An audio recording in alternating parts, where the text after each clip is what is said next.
مرحبا بكم أعزائي التلاميذ في هذا الفيديو الذي je vais vous donner l'essentiel ou bien les choses à connaître dans le dosage acide basique. Avant de commencer le dosage acide basique, j'aimerais bien faire une définition, doser une solution ou titrer une solution, ça veut dire déterminer la concentration d'une solution inconnue. Donc, les caractéristiques de cette réaction, il faut qu'il soit rapide, univoque, rapide, c'est-à-dire il se fait la vitesse de réaction, il a une vitesse de réaction qui est rapide.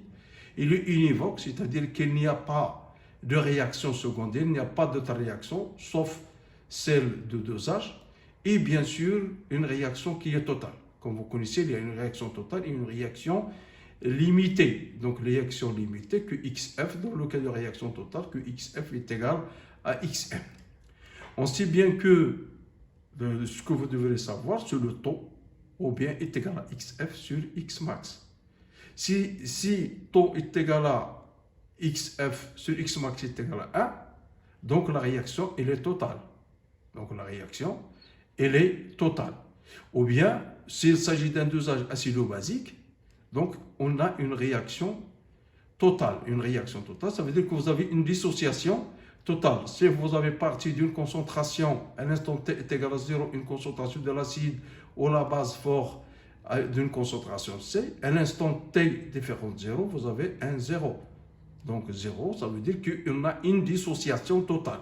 Qui dit totale, ça veut dire dissociation totale, ça veut dire une réaction dont le taux est égal à 1. C'est le cas, par exemple, on dit une base qui est forte, NaOH. La suite, NaOH, c'est une base qui est forte. Donc, elle se dissocie totalement. Si elle se dissocie totalement, ça veut dire que XF est égal à Xmax, ça veut dire que son taux est égal à 1. De même, pour l'acide chlorhydrique, HCl est un acide qui est fort. Donc, elle se dissocie totalement. Donc, elle va donner une réaction totale. Donc, HCl, par exemple, dans l'eau, plus H2O, elle va donner H3O plus Cl-. De même pour la base, NaOH plus H2O va donner Na plus AQ plus OH-. Donc, ce sont des acides et des bases qui sont fortes, caractérisées par un taux est égal à 1. Mais dans le cas, par exemple, taux il est inférieur à 1, il est complet entre 0 et 1. C'est le cas, par exemple, de groupes à l'acide ammonium NH4 plus NH3 ou bien de l'acide acétique. Ce sont des acides qui sont faibles. Donc, si on dit qu'un acide ou une base elle est faible, ils sont faiblement dissociés. Ça veut dire que XF n'est jamais égal et toujours inférieur à XM. Ce n'est pas comme dans le cas d'une réaction totale où XF est égal à Xmax. Dans ce cas-là, vous avez XF est inférieur à Xmax, et si XF est inférieur à Xmax, ça veut dire que le taux est inférieur à 1. Donc ça, d'une réaction totale. Donc à l'équivalence, on a le mélange et stoichiométrique, c'est-à-dire que la quantité de matière de l'acide est égale à la quantité de matière de la base. Ça veut dire, dans le cas de dosage, d'un dosage acide, ça veut dire que vous avez la solution T30 et vous avez la solution titrée. Donc, CaVa est égal à CbVBE. Donc, on peut déterminer Ca. Cb, il est connu. Vb, c'est l'atome de burette ou bien le volume à l'équivalence. Et donc, on peut déterminer Va, il est connu de la solution T30. Donc, je peux déterminer Ca. Dans le cas d'une base, on a CaVaE est égal à CbVBE. Donc, dans ce cas, je vais déterminer la concentration de Cb. Cb est égal à CaVaE sur Vb. Comme ça, on a déterminé soit pour le dosage d'une base ou bien de le dosage d'un acide, les quantités de matière. Mais passons maintenant, avant de faire le titrage, c'est-à-dire le matériel utilisé. Donc, vous avez un bécher. Vous avez une burette. Donc, alors, le bécher, il contient un barreau aimanté et la solution attitrée, c'est-à-dire la solution dont la concentration, elle est inconnue. Donc, dans la solution est inconnue. Donc, dans cette solution attitrée, donc, vous avez la concentration elle est inconnue, mais le volume dans le bécher, et bien sûr, elle est connu. Mais dans la solution T30, vous avez la concentration, elle est connue, mais le volume n'est pas connu. C'est à l'équivalence qu'on peut déterminer le volume à l'équivalence. Et on peut suivre cette réaction par différents procédés qu'on va voir par la suite. Donc, les réactions de dosage, vous avez trois réactions de dosage à connaître. Est-ce qu'il s'agit d'un dosage d'un acide faible avec une base forte? Un acide faible avec une base forte, vous avez une réaction totale. Ça veut dire l'acide est noté par AH plus OH- qui va donner H2O plus 1-. Donc, si on vous demande de déterminer l'équation de la réaction, il faut savoir est-ce qu'il s'agit d'un acide faible par une base forte, ou bien une base faible avec un acide fort, ou bien un acide fort avec une base forte. Donc, vous avez trois cas à envisager. Il n'y a ni plus ni moins. Donc, acide faible, base forte. Donc, l'équation AH plus OH- donne H2O plus 1-. Si vous avez une base faible par un acide fort A- plus H3O plus R va donner H2O plus 1-.